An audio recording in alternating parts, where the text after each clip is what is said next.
63 സീറ്റുകൾ നേടണം എന്നാണ് KPCC യോഗത്തിൽ പ്രതിപക്ഷ നേതാവ് VD സതീശൻ പറഞ്ഞത്. 63 സീറ്റുകൾ UDF മൊത്തമായാണോ അതേ കോൺഗ്രസ് മാത്രമായിട്ടാണോ നേടേണ്ടതെന്ന് വ്യക്തമല്ല. 42 സീറ്റുകളാണ് ഇപ്പോൾ കോൺഗ്രസിനുള്ളത്. ഈ 42 സീറ്റുകൾക്ക് പുറമെ അധിക സീറ്റായി 63 സീറ്റുകൾ നേടണമോ എന്ന ചോദ്യവും ബാക്കിയാകും. പക്ഷേ കോൺഗ്രസിന് 2026-ൽ അധികാരത്തിൽ വരണമെങ്കിൽ ശക്തമായ പോരാട്ടം തന്നെ കാഴ്ചവെക്കേണ്ടി വരും. കാരണം കഴിഞ്ഞ നിയമസഭാ തെരഞ്ഞെടുപ്പിൽ കോൺഗ്രസിന്റെ ഉരുക്കുകോട്ടകൾ പലതും തകർന്ന് തരിപ്പണമായിപ്പോയി. ഈ സാഹചര്യത്തിൽ 10 നിയോജക മണ്ഡലങ്ങൾ കോൺഗ്രസിനെ സംബന്ധിച്ചിടത്തോളം വളരെ പ്രാധാന്യമുള്ള മണ്ഡലങ്ങളാണ്. ഒന്നാഞ്ഞു പിടിച്ചാൽ, ഗ്രൂപ്പ് വൈരമൊക്കെ മാറ്റിവെച്ച് ഒന്നാഞ്ഞു പിടിച്ചാൽ ഈ 10 നിയോജക മണ്ഡലങ്ങൾ കോൺഗ്രസിനോടൊപ്പം കൂടും. 14 ജില്ലകളിലായി 140 മണ്ഡലങ്ങൾ. ആ 140 മണ്ഡലങ്ങളിൽ കോൺഗ്രസിന് ഏറ്റവും നിർണായകം അവരുടെ കയ്യിൽ നിന്ന് പോയ 10 നിയോജക മണ്ഡലങ്ങളാണ്. അവ ഏതൊക്കെയാണെന്ന് നമുക്ക് പരിശോധിക്കാം. ഒന്നാമത്തെ മണ്ഡലം ഇടുക്കിയാണ്. കോൺഗ്രസിന്റെ ഉറച്ച കോട്ടയായ ഇടുക്കിയിൽ കഴിഞ്ഞ തവണ ജയിച്ചത് റോഷി അഗസ്റ്റിനാണ്. ഫ്രാൻസിസ് ജോർജിനെയാണ് അദ്ദേഹം പരാജയപ്പെടുത്തിയത്.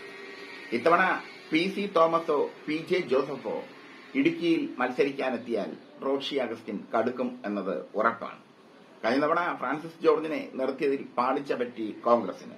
ഇത്തവണ അങ്ങനെ ഒരു പാളിച്ച ഇല്ലാതെ പോയി കഴിഞ്ഞാൽ റോഷി അഗസ്റ്റിനെ അട്ടിമറിക്കാൻ സാധിക്കും UDF. രണ്ടാമത്തെ മണ്ഡലം ആറന്മുളയാണ്. നമ്മുടെ ആരോഗ്യവകുപ്പ് മന്ത്രി വീണ ജോർജിന്റെ ആറന്മുള. ക്രൈസ്തവ നായർ വിഭാഗങ്ങൾക്ക് മുൻതൂക്കമുള്ള ആറന്മുള.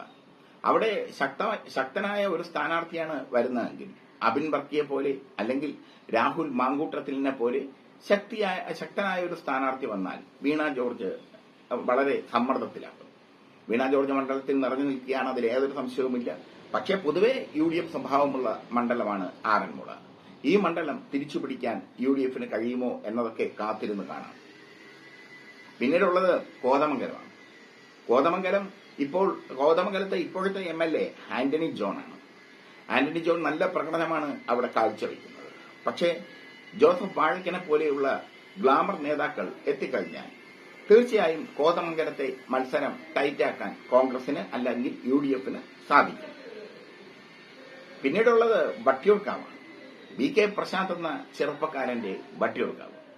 VK പ്രശാന്ത് ശക്തമായ മത്സരത്തിലൂടെ LDFന് നേടിക്കൊടുത്ത വട്ടിയൂർക്കാവ്. ഇപ്പോഴും പ്രശാന്ത് തന്നെയാണ് അവിടെ ജനപ്രതിനിധി. വട്ടിയൂർക്കാവ് ഒരു കാലത്ത് UDFന്റെ ഉറച്ച കോട്ടയായിരുന്നു. UDFന് അനുകൂലമായ ഒരുപാട് ഘടകങ്ങളുള്ള പ്രദേശമായിരുന്നു. എന്നാൽ പിന്നീട് VK പ്രശാന്ത് വട്ടിയൂർക്കാവ് പിടിച്ചെടുത്തപ്പോൾ UDF ആകെ മൊത്തം അങ്കലാപ്പിലായി. ഇത്തവണത്തെ വരുന്ന ഇലക്ഷനിൽ കെ മുരളീധരനാണ് വട്ടിയൂർക്കാവ് മത്സരിക്കുന്നത് എന്നൊരു വാർത്തയുണ്ട്. കെ മുരളീധരൻ മത്സരിച്ചു കഴിഞ്ഞാൽ ഒരു ടൈറ്റ് ഫൈറ്റിലൂടെ VK പ്രശാന്തിൽ നിന്ന് വട്ടിയൂർക്കാവ് പിടിച്ചെടുക്കാൻ UDFന് സാധിക്കും. മറ്റൊന്ന് പീരുമേടാണ്. ഒരു കാലത്ത് കോൺഗ്രസിന്റെ ഉരുക്കുകോട്ടയായിരുന്നു പീരുമേട്. CPIയിലെ ബിജിമോളാണ് പീരുമേട് പിടിച്ചെടുത്തത്. ഇത്തവണ കോൺഗ്രസിന് ശക്തമായ ഒരു പോരാട്ടം നടത്താൻ പീരുമേട്ടിൽ സാധിക്കും.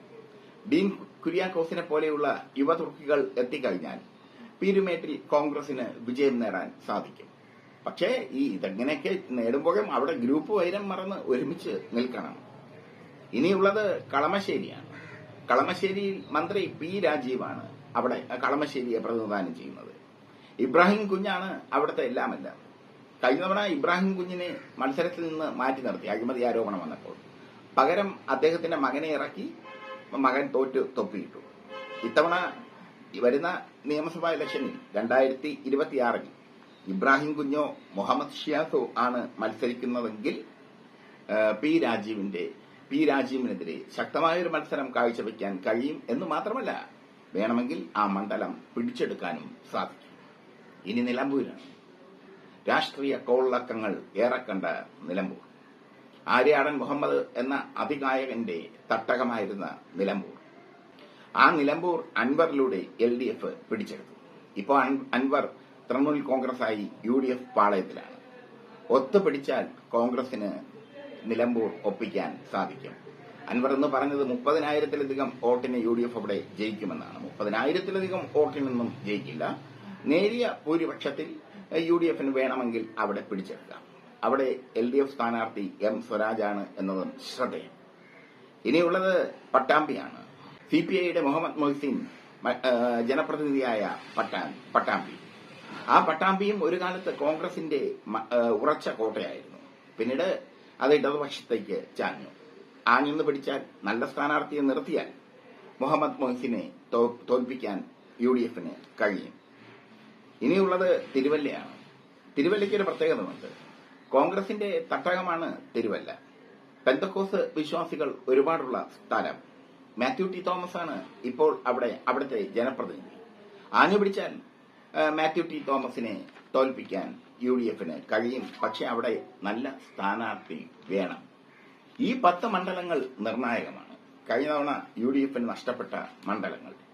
ഈ 10 മണ്ഡലങ്ങളിലും UDF അനിഷേധ്യമായ സാന്നിധ്യമാണ്. പ്രത്യേകിച്ചും കോൺഗ്രസ് ഒത്തൊരുമയോടെ നീങ്ങിയാൽ ഈ 10 മണ്ഡലങ്ങളിൽ കുറഞ്ഞത് ഒരു 8 മണ്ഡലമെങ്കിലും പിടിച്ചെടുക്കാൻ UDFന് സാധിക്കും. അങ്ങനെ സാധിച്ചാൽ 2026 ഒരു അട്ടിമറി വിജയം നേടി UDF അധികാരത്തിലും വരാം. പക്ഷെ ഒത്തുപിടിക്കണം. നല്ല സ്ഥാനാർത്ഥികളെ നിർത്തണം. കഴിഞ്ഞ തവണ പലയിടത്തും നിർത്തിയത് വളരെ ദുർബലരായ സ്ഥാനാർത്ഥിയായിരുന്നു. അതുകൊണ്ടാണ് വീണ ജോർജൊക്കെ ജയിച്ചത്. പക്ഷെ ഇപ്പോൾ അങ്ങനെ തന്നെ പോയി കഴിഞ്ഞാൽ കോൺഗ്രസിന്റെ ഭരണം അപ്രാപ്യമായി മാറും. എന്തായാലും ഈ 10 നിയോജക മണ്ഡലങ്ങൾ കോൺഗ്രസിനെ സംബന്ധിച്ചിടത്തോളം വളരെ പ്രധാനപ്പെട്ട നിയോജക മണ്ഡലങ്ങളാണ്. ഇവിടങ്ങളിലെ ജയവും പരാജയവും കോൺഗ്രസിന്റെ ഭാവിയെ അല്ലെങ്കിൽ UDFന്റെ ഭാവിയെ ഒരുപാട് ബാധിക്കും. ഇടുക്കിയൊക്കെ UDFന് നഷ്ടമായത് അവരുടെ തന്നെ കയ്യിലിരിപ്പുകൊണ്ടാണ്. ആറന്മുളയും അങ്ങനെ തന്നെ. കോതമംഗലം CPM പിടിച്ചെടുത്തത് വേറൊന്നും കൊണ്ടല്ല, പരസ്പരമുള്ള പാര കൊണ്ടാണ്. വട്ടിയൂർക്കാവിൽ VK പ്രശാന്ത് മുരളീധരനും മത്സരിക്കുമ്പോൾ മുരളീധരന് വേണ്ടി പ്രവർത്തനത്തിനിറങ്ങാത്ത ഒരു രീതി ഒരു വിഭാഗം കോൺഗ്രസുകാർക്കുണ്ട്. അതൊന്നും സംഭവിക്കാതിരുന്നാൽ കോൺഗ്രസിന് 2026 കേരളം ഭരിക്കാം. അതിൽ തർക്കമൊന്നുമില്ല. 2026 ഒരു അട്ടിമറി വിജയം നേടി കോൺഗ്രസിന് കേരളം ഭരിക്കാം. പക്ഷേ ആ അട്ടിമറി വിജയം നേടണമെങ്കിൽ കോൺഗ്രസ് ഏകശിലാഫലകം പോലെ നിൽക്കണം. ശക്തമായ ഭരണവിരുദ്ധ കേരളത്തിൽ നിലനിൽക്കുന്നുണ്ട്. ആ ഭരണവിരുദ്ധ വികാരം മുതലെടുത്ത് നല്ലൊരു മത്സരം കാഴ്ചവെച്ചാൽ ഈ 10 മണ്ഡലങ്ങളിൽ വിജയിച്ചു കയറുക കൂടി ചെയ്താൽ ഈ സതീശൻ പറയുന്ന മാജിക് സംഖ്യ എത്തിക്കാൻ പറ്റും. അത് സതീശൻ 63 സീറ്റാണ് കോൺഗ്രസ് നേടേണ്ടതെന്നാണ് സതീശൻ പറഞ്ഞിരിക്കുന്നത്. അതിലും കൃത്യമായ ഒരു വ്യക്തത സതീശൻ നൽകിയിട്ടില്ല. പക്ഷേ ഈ 10 നിയോജക മണ്ഡലങ്ങൾ വളരെ നിർണായകമാണ്.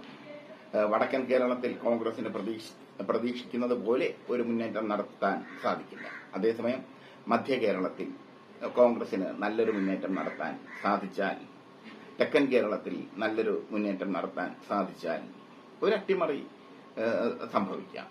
പല സർവേകളും ഇപ്പോൾ ഇപ്പോൾ നടക്കുകയാണ്.